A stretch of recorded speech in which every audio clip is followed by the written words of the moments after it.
Hey guys, today I'm going to be showing you how to make this super cool watercolor triangle landscape painting. So the first thing you want to do is go ahead and grab your piece of watercolor paper.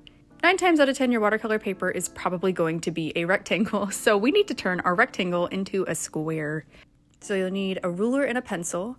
I'm going to draw a line about how big I want my square to be. And this might be kind of surprising, but in art school we learned that instead of cutting our paper, it's a lot better, a lot easier, and a lot more accurate to tear it. So we're going to take our ruler, we're going to press down hard so that the crease is very noticeable. Then we're going to flip it around and we're going to do it again. We're going to keep repeating this process, taking a ruler, pressing it down. Honestly, the more times you do this, the easier and better our tear is going to look, because watercolor paper is really thick. So we really want to make sure we have a good crease going on our paper.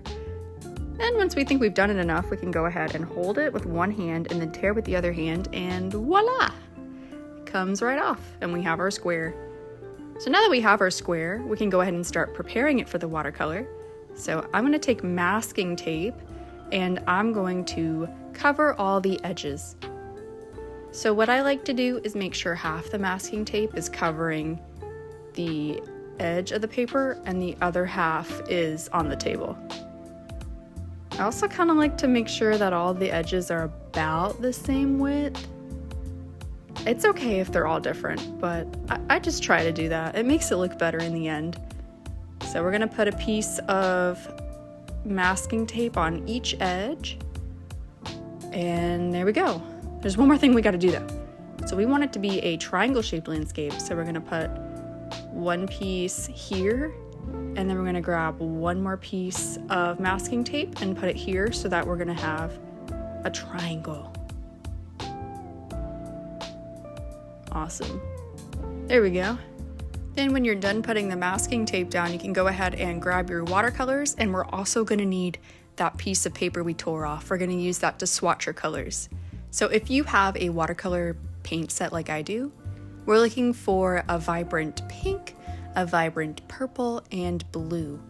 So I'm swatching this pink out of my palette and I really like it. I think it's going to be good for this. So we have that pink. Then we're looking for purple. Sometimes it's hard to tell what a color is unless you swatch it. So see, I tried that one thinking it was a purple and it ended up being more of like a navy blue. That's why it's just really important to swatch and see what colors you have. So looking at that navy blue, I'm thinking that's probably too dark for this painting. It's not quite purpley, not quite blue enough. So I try this blue, and this blue is exactly what we're looking for. So we have a pink, we have a blue, then we just need a purple. So I'm gonna try this one. And that's the exact kind of purple we need. So we need a pink, like the top one, a blue, and a purple. So this one, and this one. Not the navy blue. That's why it's so important to swatch first. All right, so I have my 3 colors already prepared and ready to go. I mix them with some water, and then I'm spraying my paper with my spray bottle so that the colors blend into each other. So I'm gonna go off with that blue, putting a generous amount of that blue down. Then I'm gonna go ahead and dry off my brush and go in with my purple. So I'm gonna color purple here on the bottom corner and see how it's just blending into the blue. It's kind of mesmerizing to watch. I really like doing that. And then the last color after we've dried off our brush is that pink. It's also going to blend into the blue, into the purple. And I'm going to add a little bit more here so you can see it a little bit better.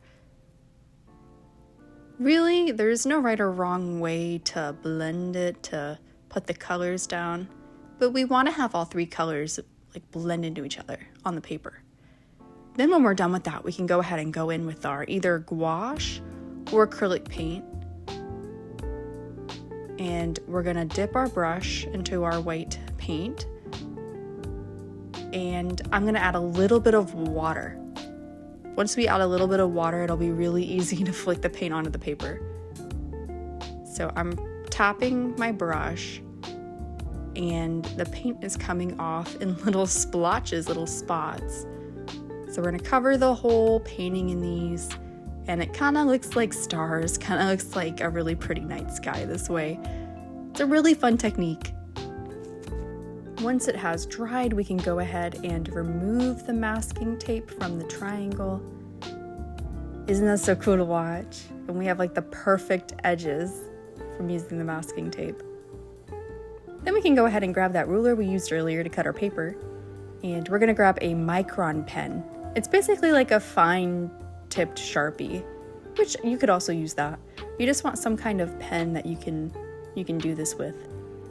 You could also freehand the lines, but I honestly think that using a ruler with a pen is a lot easier than trying to freehand it with watercolor, but that is completely up to you. So we're gonna draw 3 lines of varying sizes. So we have this one line on the left side. We're gonna do one more that's smaller in the middle, more middle-ish, doesn't have to be perfectly centered.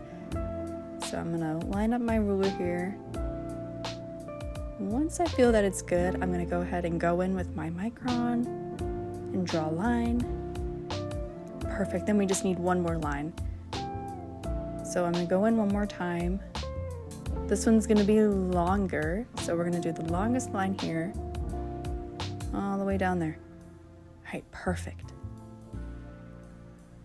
This is gonna make it so much easier to use the actual watercolor. So I'm using black watercolor straight from a tube because I want it to be super, super dark.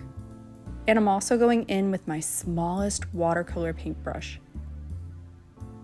So I mixed just a little bit of water with this because the more water we add, the less opaque it is. If at any point when you're doing this, your lines look kind of streaky, that just means you need to add a little bit more water. So basically what we're doing is we're making this little mountain on the bottom. So feel free to paint some lines a little bit bigger, some a little bit smaller, a little bit bumpy. We just kind of want it to look like the ground, and we're gonna draw a little bit of grass too. So I'm having it be really thin near the edges, a little bit thicker near the middle, and that feels right to me. So once I feel like I'm done, go ahead and add some grass. Grass is just like 3 or 4 little flicks up with our paintbrush.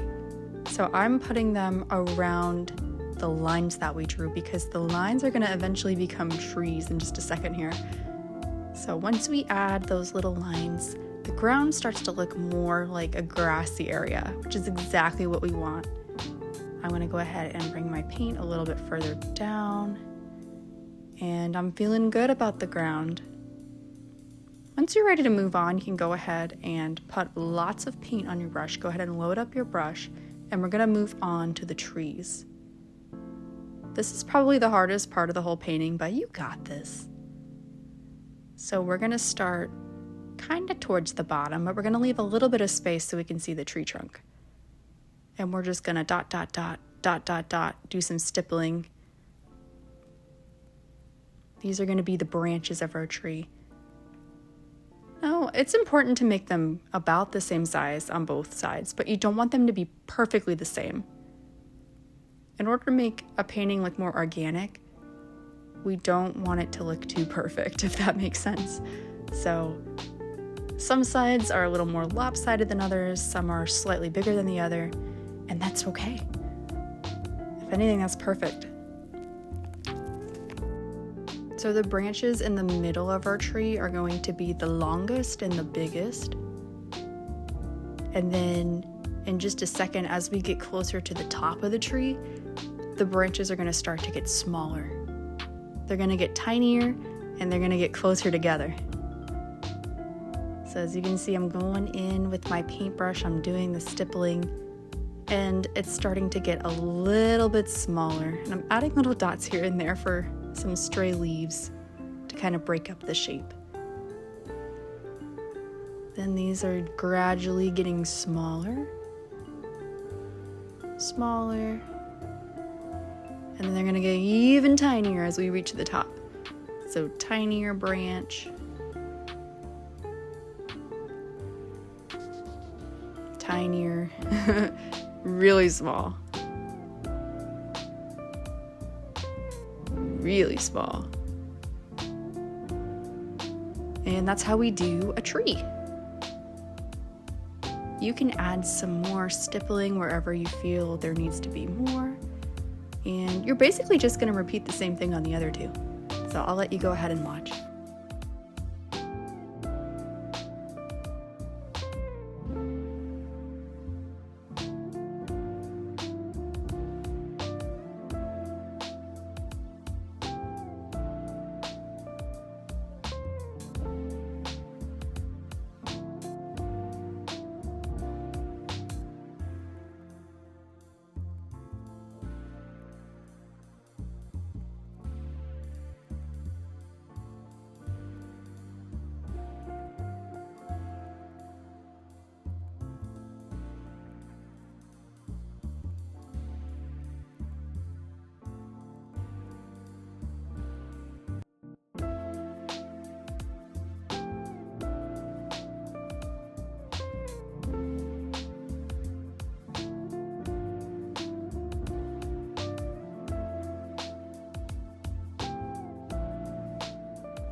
Awesome, you made it through the hardest part. Okay, this is the fun and satisfying part. We're gonna go ahead and remove the masking tape from our painting. So there's the bottom. There's the sides coming off. There's the other side. Removing the top. And ta-da! We have our triangle landscape painting. Thanks so much for following along, guys. I hope you enjoyed this tutorial. Bye.